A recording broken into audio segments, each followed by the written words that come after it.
One thing you might have noticed about the kinematic equation so far is that everything I've done is one-dimensional, in the sense that although a bunch of these kinematic variables are vectors, I've only done cases where all of those vectors are either pointed like in the positive x direction or the negative x direction. So how do you handle cases where the kinematic variables themselves are two-dimensional? So say you have an initial velocity which points at some angle like 30 degrees counterclockwise from the positive x direction. How do you deal with that situation? This makes the problems, practically speaking, a lot longer and more annoying, but theoretically, they're not really much more difficult to solve than the one-dimensional variety. You solve them using exactly the same procedure that I identified before, except when you look at these kinematic equations, you interpret the kinematic equation to being true for a particular set of components. Okay, these are true for components.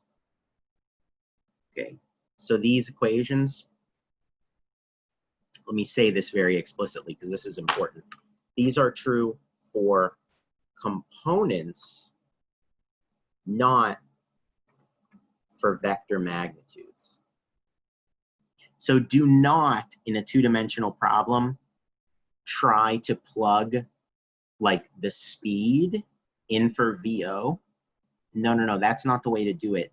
The way you want to do it is break that initial velocity into x and y components. And then when you have these equations here, like say for instance, the first equation,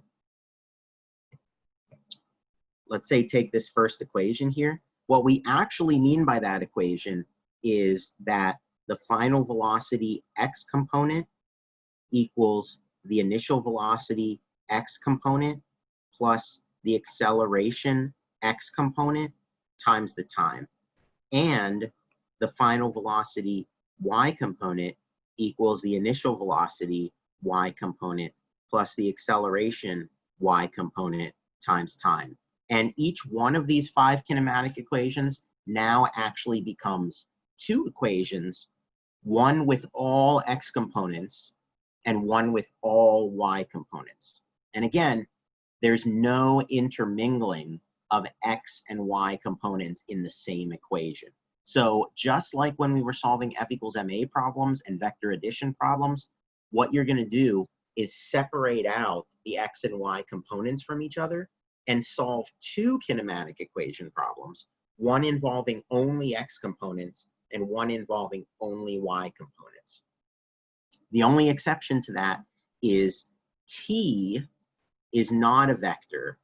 So when you have t, this is the same t in both equations. It's the same t in the x direction as the one in the y direction. So that is the same variable. So that is going to be the only variable that is able to cross over between the x column and the y column. Everything else is going to be kept separate. So that's true for all 5 of these equations.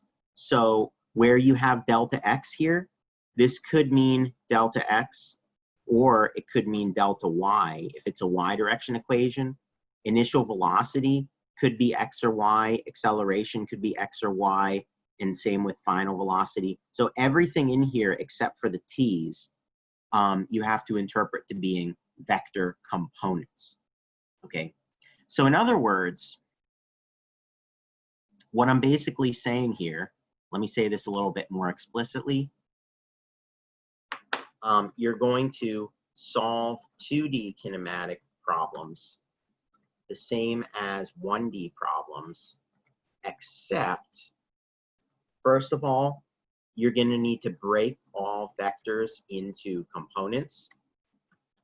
So that's going to include, let me switch to my pen tool. That's going to include, delta x is a vector, initial velocity is a vector, final velocity is a vector, and acceleration is a vector. So for all 4 of those, you're going to need to break into components and handle the components separately. So then follow the procedure for solving kinematic equation problems that I previously outlined separately for x direction, and then also do it for y direction. So you're going to solve 2 kinematic equation problems, one with just the x direction information and one with just the y direction information. And I highly encourage you to physically make 2 different columns on your paper so that you don't, the most common mistake people make here is accidentally starting to lose track of which variables are x and which variables are y, and then you accidentally plug in a y number into your x equation or vice versa, and things start to get all mixed up. So physically separate your paper into 2 columns, list all of your x known information over here, list all of your y known information over here, and choose your kinematic equation separately based on your x column. Choose another kinematic equation. It might be the same one, it might be a different one based on your y information, and then solve them both separately to get the 2 components of the answer. And that's the basic idea. So it's simple in theory, a little bit laborious to apply in practice, which I'll show you over the next video or 2 doing some examples of this.